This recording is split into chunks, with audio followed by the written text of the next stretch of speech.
So, what is going on, guys? This is Ryan here. And this is the Ryan here. And today we actually have an announcement for you all. Five Nights at Freddy's 4 has now made its way onto Steam, so you can check out the official Steam page. Yes, and what's funny about this is that it wasn't on greenlit, it was directly on Steam, which is very odd. Yeah. Obviously, Steam have seen that how successful this game is and decided, I just advertise it for now. Yeah, which is interesting. But yeah, all the other games actually got greenlit, but what we actually want to talk about for this video is some of the innards that the actual Steam page has to offer, because it's actually got the synopsis of the overall story, and we want to give our 2 cents on what we actually think the game might be about and how it might play. Yeah, so I think most of us were correct in saying that we are playing as a child. We're just going to read the synopsis now for you. So, the terror apparently has followed us home. It says here, in the last chapter of Five Nights at Freddy's original story, you must once again defend yourself against Freddy Fazbear, Chica, Bonnie, Foxy, and even worse things that lurk in the shadows. This is kind of interesting because it's being very bleak with the whole things that lurk in the shadows, and we have to actually question the fact that it's actually announced Freddy Fazbear, Chica, Bonnie, and also Foxy. Yeah. Now, we saw this 5th animatronic who everyone is now saying may be Fredbear, but we don't actually see him in person, so he might be this character we see lurking in the shadows, and who knows who else might actually be within this house. Yeah, and also Springtrap as well, the little plush trap that we see. Absolutely.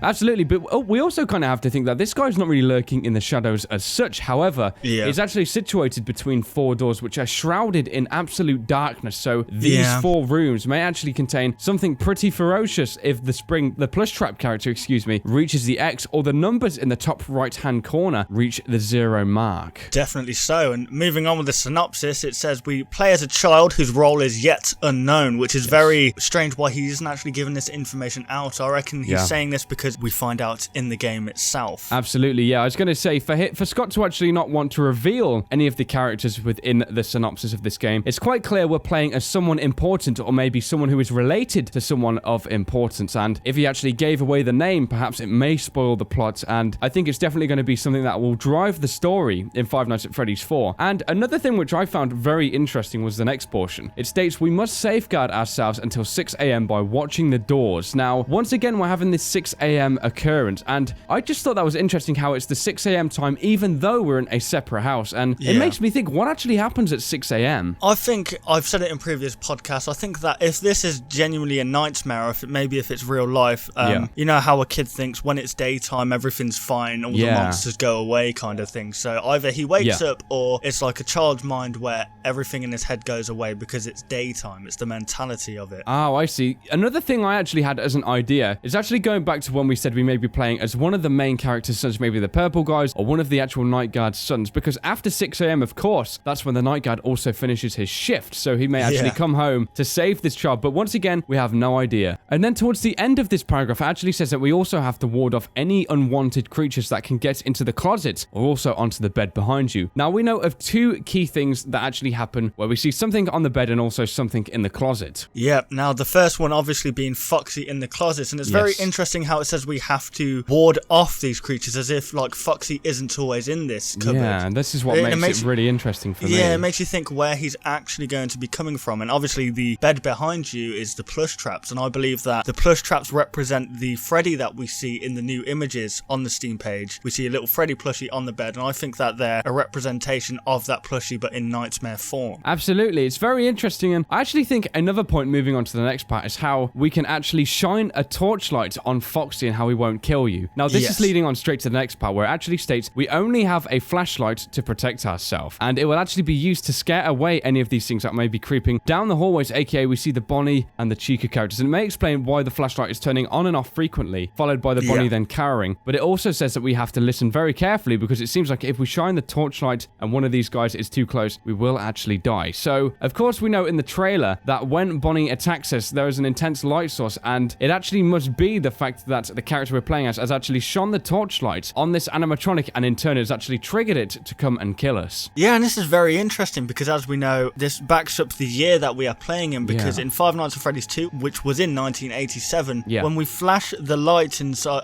Withered Foxy's face, he actually disables and goes back to where he was. Yeah. It's like the phone guy in Five Nights at Freddy's 2 also says it may work for the other older generations, so I believe that this game actually takes place prior to Five Nights at Freddy's 2. Yeah, it's very interesting because we have to remember, of course, that the withered Bonnie actually had no face. And there's also a couple of other key characteristics that these animatronics possess, aka we don't see the withered Bonnie, withered Chica, with any form of cupcake, because obviously they would not be able to carry it. And in this game, of course, we see the Chica carrying the cupcake. And actually going back to the whole point as well about the Foxy, it kind of makes me think that maybe there's a different mechanic for Foxy. He's always been this unique character, isn't he? And we have to think back, of course, as I said before, when the person opens the closet and shines the light on Foxy's face, Foxy does not immediately attack you the way Bonnie does. So it makes me think maybe we have to actually follow a different rule set to actually keep Nightmare Bonnie away from us. And it also makes me think as well, maybe there's some kind of other creature that will enter this closet as the nights go on. Yeah, quite possibly. Like we've discussed in previous podcasts, how it's a child's nightmare, checking under the bed, checking the closet. Yeah. And that's where these monsters are going to be. And the fact that it's saying we have to stop different people from getting in means that there could quite possibly be different animatronics in these closets and under the beds and on top of the beds and stuff. Exactly, yeah. There's so many possibilities. And the final thing I actually want to pick up on is the Freddy header. That is, when I say the header, the overall banner that is for Five Nights at Freddy's 4. We see this Nightmare Freddy head next to a 4. And something's really interesting about this, because in each of the games, we've had each of these different banners, of course. And each time we've seen one of the main protagonists that will be appearing in the game. Now, we haven't actually seen Freddy in the trailer, so it's making me think that maybe he's going to be one of these more unique roles, and maybe showing him within the trailer might reveal a little too much. So maybe he has a big surprise for us in regards to the Nightmare Freddy character. Yeah, it will definitely be interesting to see the way he kind of goes with this, how it's all going to unwrap. Absolutely. And how it's going to tie together. Another thing, finally, I want to pick up on is the fact that when we first saw this Nightmare Freddy character, his eyes were not illuminated, but now, in this header, the eyes are illuminated. Yes.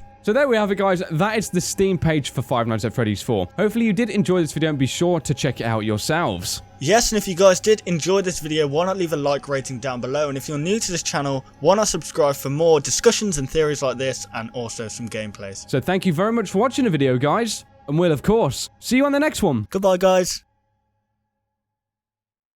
Want to see even more content from us? Consider liking and subscribing to ensure you'll see all content in the foreseeable future. And hey, why not check out our past 2 videos?